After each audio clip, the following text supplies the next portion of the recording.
کبھی سوچا ہے کہ پوری دنیا میں بدنام ہونے کے بعد بھی Are you going to pressure Prime Minister Netanyahu, with whom you have a very good relationship, to end the war in Gaza? Yeah, sure. امریکہ آخر کیوں اسرائیل کا ساتھ کبھی نہیں چھوڑتا؟ I love Israel. I love Israel. Were there not an Israel, the United States of America would have to invent an Israel. ایسا لگتا ہے کہ لیلا مجنو اور رومیو جولیٹ کے بعد اب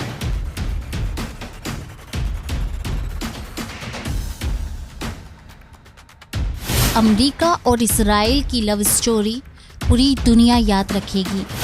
Between Israel and America forever. What do you think about Trump? He's better than Sanders. Are you? And you are. But we're going to take care of Israel, and they know that. Bibi called me yesterday, called me the day before, and we have a very good relationship. Bond between our two countries is unbreakable. لیکن یہ دوستی ہمیشہ سے ایسی نہیں تھی۔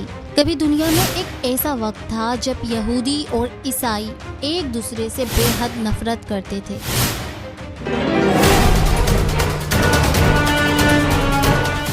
پوری کہانی ایک ہی انسان کے ساتھ شروع ہوتی ہے۔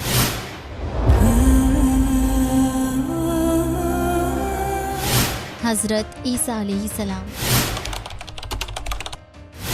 حضرت عیسیٰ علیہ السلام جو آج سے 2000 سال پہلے فلسطین کے علاقے میں رہتے تھے، اس وقت فلسطین پر ایک بہت بڑی سپر پاور رومن امپائر کی حکومت تھی۔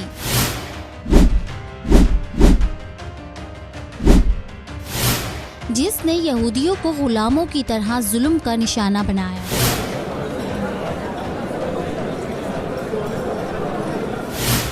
رات کے وقت یہودیوں کو بتایا جاتا کہ ساری نشانیاں پوری ہو چکی ہیں اور یہودیوں کو بچانے کے لیے ان کا مسیحا آئے گا۔ یہودی علماء کا خیال تھا کہ یہ مسیحا سب سے پہلے ان کے ساتھ ہاتھ ملائے گا، ان کی تعریف کرے گا اور ان کا دوست بنے گا، لیکن ایسا بالکل نہیں ہوا۔ حضرت عیسیٰ علیہ السلام نے بار بار لوگوں کو جمع کیا اور یہودی علماء کے خلاف بولنا شروع کیا۔ انہوں نے لوگوں کو سمجھایا کہ ہمارے مذہب کو یہ علماء غلط استعمال کر رہے ہیں۔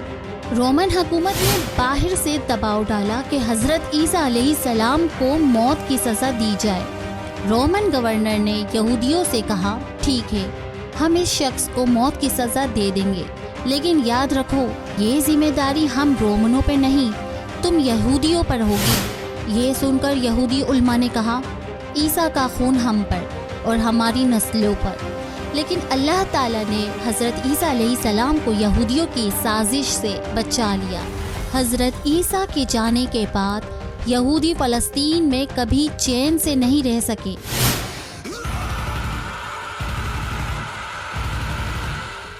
رومن امپائر نے یہودیوں کے خلاف ایک بڑی جنگ لڑی، جس میں رومنوں نے یہودیوں کو کچل دیا۔ انہوں نے یہودیوں کے مقدس مقام سیکنڈ ٹیمپل کو گرا دیا اور تمام یہودیوں کو ہمیشہ کے لیے فلسطین سے بھگا دیا۔ اس کے بعد یہودی مجبوراً فلسطین چھوڑ کر پوری دنیا میں پھیل گئے۔ اگلے 500 سال تک یہودیوں کی خواہش رہی کہ کسی طرح وہ فلسطین واپس جا سکیں۔ اس دوران دنیا میں ایک نئی ریاست بنی، مدینے کی ریاست۔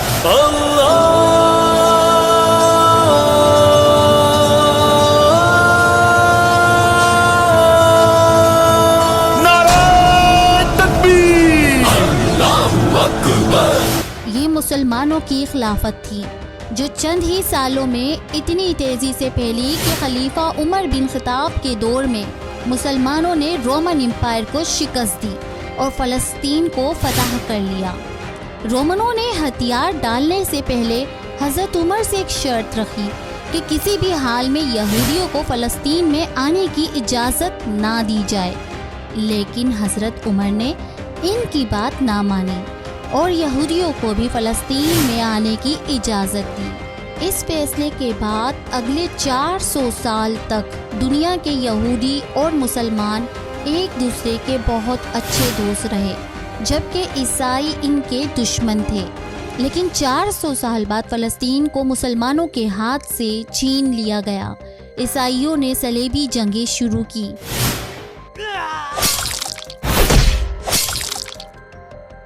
تاکہ وہ اپنے مقدس شہر یروشلم کو واپس لے لیں۔ اس وقت کے مسلم بادشاہ عیسائیوں کا مقابلہ نہ کر سکے اور عیسائیوں نے آسانی سے فلسطین پر قبضہ کر لیا۔ انہوں نے بے دردی سے مسلمانوں کو مارنا شروع کیا۔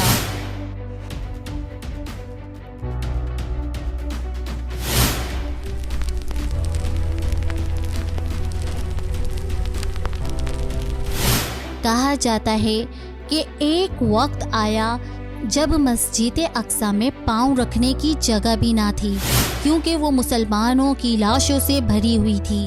عیسائیوں کی جنگ تو مسلمانوں کے ساتھ تھی، لیکن وہ یہودیوں سے بھی زیادہ نفرت کرتے تھے، کیونکہ انہی یہودیوں نے برسوں پہلے عیسائیوں کے خدا عیسیٰ مسیح کو مارنے کی سازش کی تھی۔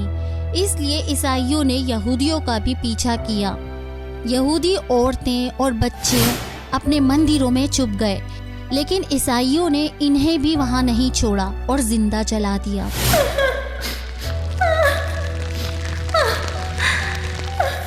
اگلے 90 سال تک مسلمان فلسطین کو واپس نہ لے سکے۔ پھر دنیا میں ایک نیا مسلم لیڈر آیا، صلاح الدین ایوبی، جنہوں نے مسلمانوں کو دوبارہ متحد کیا اور فلسطین پر حملہ کیا۔ اس حملے میں دنیا کے تمام یہودیوں نے صلاح الدین ایوبی کا ساتھ دیا، یہاں تک کہ دنیا کے سب سے بڑے یہودی عالم صلاح الدین کے ساتھ جنگ میں حصہ لیا اور ان کا ذاتی ڈاکٹر بنا۔ اس کے بعد صلاح الدین نے فلسطین کو دوبارہ فتح کیا اور ایک بار پھر مسلمان اور یہودی امن و سکون سے رہنے لگے۔ یہودی نہ صرف فلسطین میں بلکہ ہر اس جگہ عزت سے رہتے جہاں مسلمانوں کی حکومت تھی، جیسے کہ اندلس۔ لیکن 800 سال بعد یورپ کے عیسائی لیڈروں نے اسپین پر حملہ کیا اور اسے مسلمانوں سے چھین لیا۔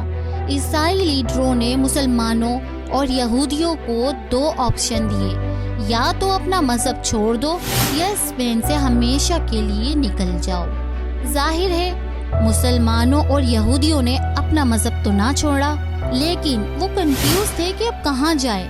اس وقت عثمانی سلطنت کے سلطان باہ یزید نے مسلمانوں اور یہودیوں کو دعوت دی کہ وہ اسپین چھوڑ کر عثمانی سلطنت میں آ جائیں، جہاں ان کا خیال رکھا جائے گا۔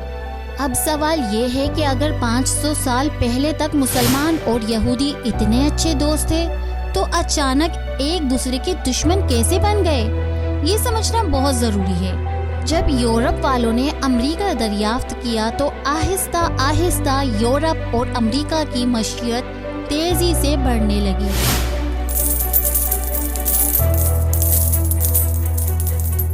یہ دیکھ کر مسلم علاقوں میں رہنے والے یہودی یورپ کی طرف منتقل ہونے لگے۔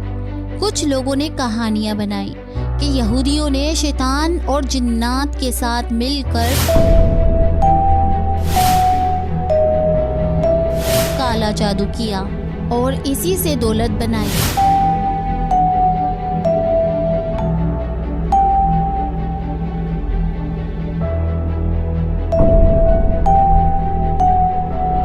لیکن یہ سب افواہیں ہیں۔ اگر جادو سے پیسہ بننا ہوتا تو دنیا کا سب سے امیر شخص کوئی بابا ہوتا۔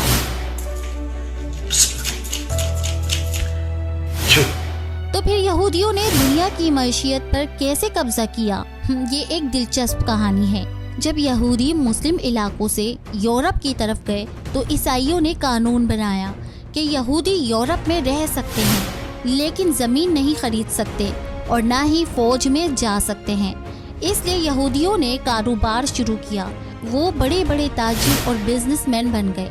آہستہ آہستہ ان کے پاس بہت ساری دولت جمع ہو گئی۔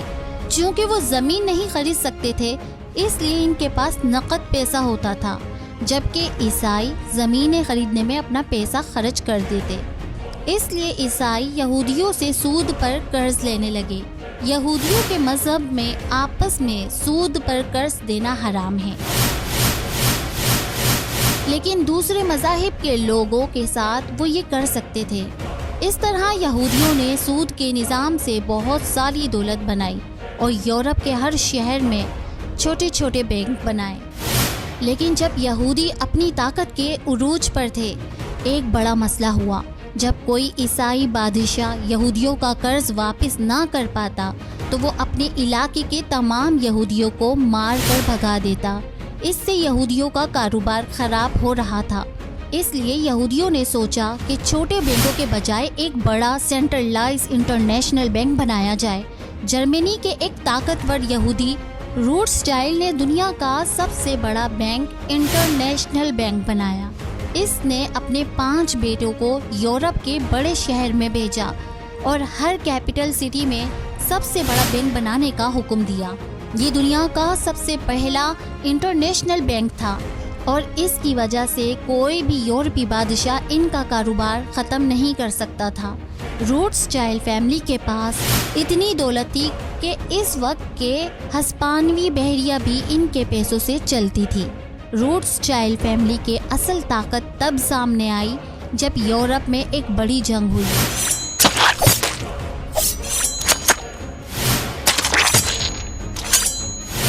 جسے فرانس کا بادشاہ نیپولین لیڈ کر رہا تھا۔ نیپولین کی طاقت تیزی سے پھیل رہی تھی، لیکن روتشائلڈ کے 5 بھائیوں نے نیپولین کے بجائے برٹش امپائر کا ساتھ دیا۔ اس کی وجہ سے برٹش امپائر نے نیپولین کو ہرا دیا۔ کہا جاتا ہے کہ یورپ کی ہر خبر سب سے پہلے روتشائلڈ فیملی تک پہنچتی تھی اور وہ اسے برٹش امپائر تک پہنچاتے تھے۔ اس طرح برٹش امپائر دنیا کی سب سے بڑی سپر پاور بن گئی۔ اب یہودی اپنی طاقت کے عروج پر تھے۔ ان کے پاس یورپ کی بڑی نوکریاں اور معیشت کا کنٹرول تھا۔ اس لیے انہوں نے سوچا کہ 2000 سال پہلے وہ کمزور تھے، اس لیے رومن امپائر نے انہیں فلسطین سے نکال دیا۔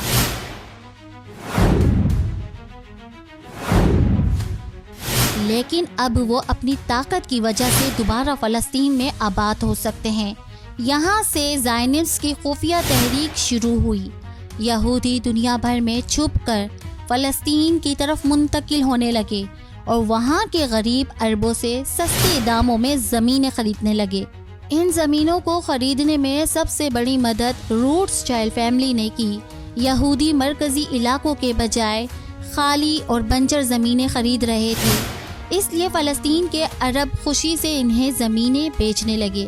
یہودیوں نے فلسطین میں سب سے بڑی زمین احوزات بعید میں خریدی، جو ایک خالی اور بنجر علاقہ تھا، لیکن آج اسے اسرائیل کا دارالحکومت تل ابیب کہا جاتا ہے۔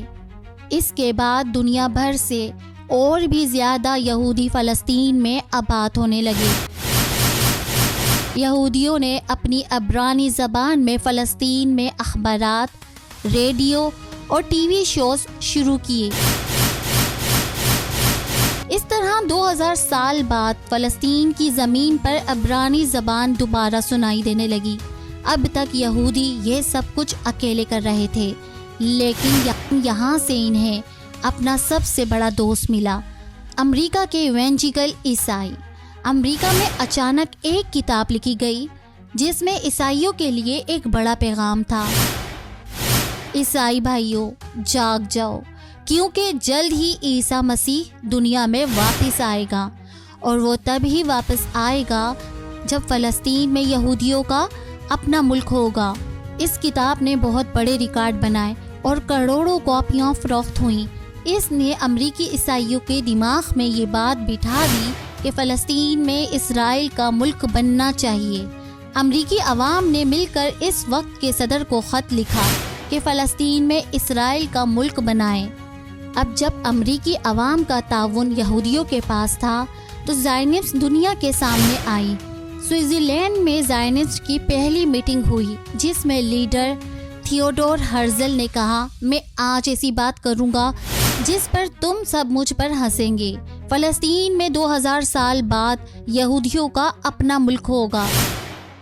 یہ ناممکن لگتا تھا، لیکن اس نے کہا، یاد رکھو 50 سال بعد میری یہ بات پوری ہوگی، اور بالکل 50 سال بعد اسرائیل کی ریاست قائم ہوئی۔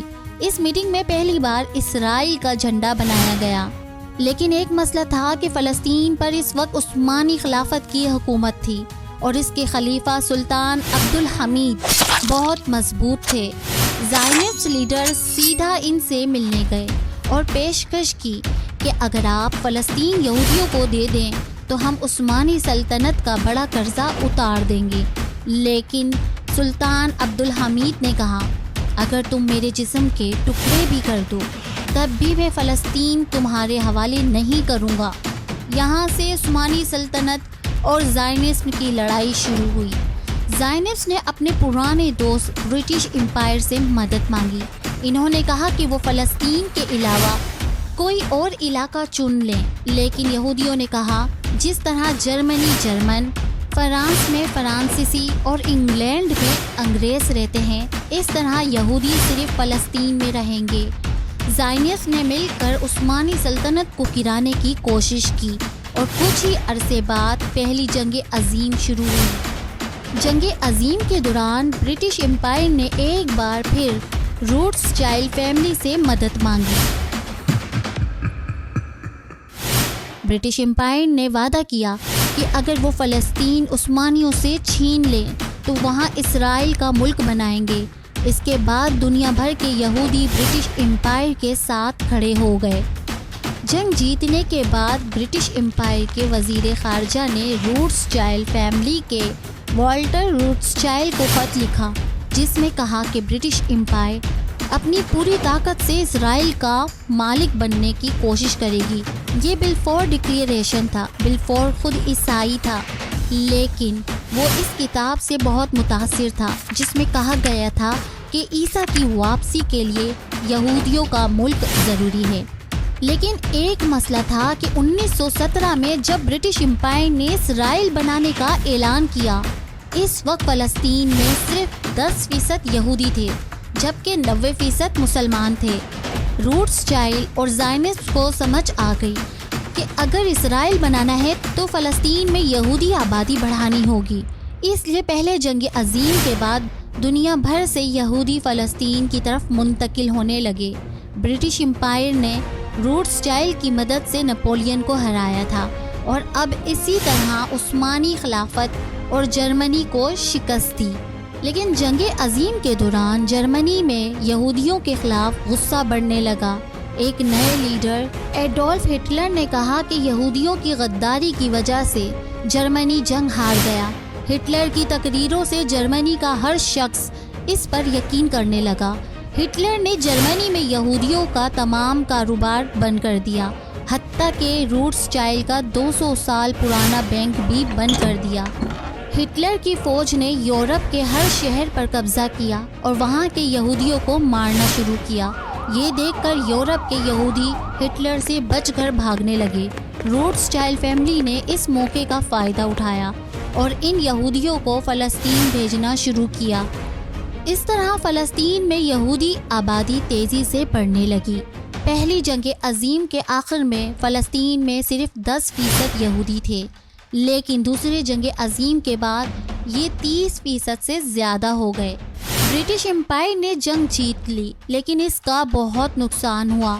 فلسطین کے زائنسٹ نے برٹش امپائر سے کہا کہ اب اپنا وعدہ پورا کرو اور یہودی ریاست بناؤ، لیکن چونکہ فلسطین میں اب بھی صرف 30% یہودی تھے تو برٹش امپائر اتنی جلدی تیار نہ تھا۔ یہ دیکھ کر فلسطین کے یہودی اور زائنسٹ نے اپنے پرانے دوست برٹش امپائر کے خلاف ہو گئے اور ان پر حملے شروع کر دیے۔ اب صورتحال یہ تھی کہ مسلمان اور یہودی دونوں برٹش امپائر کے خلاف لڑ رہے تھے۔ اس لیے برٹش امپائر نے تنگ آ کر فلسطین کا مسئلہ اقوام متحدہ کے سامنے پیش کیا اور کہا کہ فیصلہ کریں کہ فلسطین کے ساتھ کیا ہونا چاہیے۔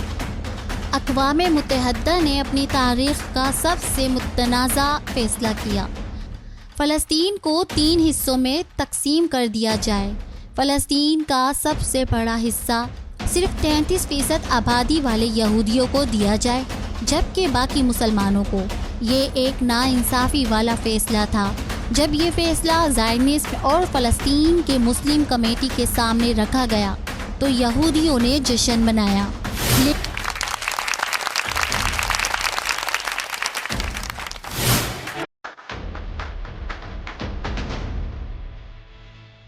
لیکن مسلم کمیٹی کے سربراہ گرینڈ مفتی امین الحسینی نے اسے مسترد کر دیا۔ برٹش امپائر اور زائنسٹ نے اس سے پہلے ہی نفرت کرتے تھے، کیونکہ دوسرے جنگ عظیم میں امین الحسینی نے ہٹلر کا ساتھ دیا تھا۔ 14 مئی 1948 کو ڈیوڈ بن گوریان نے اسرائیل کے قیام کا اعلان کیا۔ یہ اعلان انہوں نے تھیوڈور ہرزل کی تصویر کے نیچے کیا، جس نے 50 سال پہلے پیش گوئی کی تھی کہ اسرائیل بنے گا۔ صرف 11 منٹ بعد سپر پاور اور امریکہ نے اسرائیل کو تسلیم کیا، پھر سوویت یونین اور دیگر ممالک نے بھی۔ صرف ایک اسلامی ملک رضا شاہ کا ایران تھا جس نے اسرائیل کو تسلیم کیا۔ اسرائیل کے یہودی آزادی کا جشن منا رہے تھے، لیکن اگلے ہی دن 5 عرب ممالک نے اسرائیل پر حملہ کر دیا۔ اس جنگ میں زائنسٹ کا حوصلہ اور بڑھا، اور جو زمین اقوام متحدہ نے مسلمانوں کو دینے کا وعدہ کیا تھا وہ بھی ان کے ہاتھ سے نکل گئی۔ اب اسرائیل کے لیے فلسطین میں صرف ایک مسئلہ تھا۔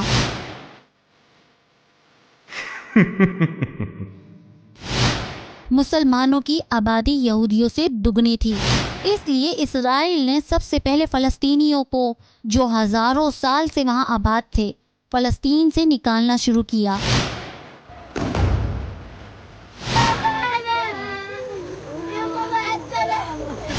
اسرائیل نے فلسطینیوں کے بڑے بڑے شہر اور 500 دیہات تباہ کر دیے۔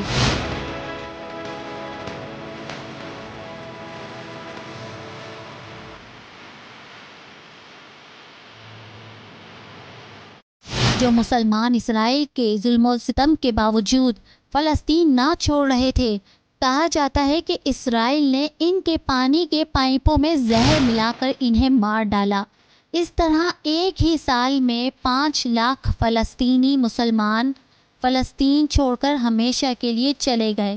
ان خالی گھروں کو بھرنے کے لیے دنیا بھر سے 7 لاکھ یہودی اسرائیل آئے، جس سے فلسطین میں یہودی آبادی 60 سے 70% تک چلی گئی۔ آج اسرائیل اسی حکمت عملی کو بار بار استعمال کرتا ہے۔ ہر چند سال بعد وہ کوئی نہ کوئی بہانہ بناتا ہے اور فلسطینیوں کو فلسطین سے نکالتا رہتا ہے۔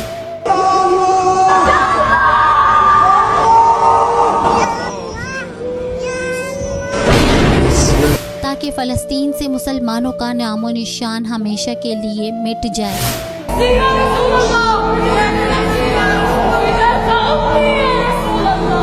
اور یہاں صرف یہودی زائنسٹ کی حکومت ہو۔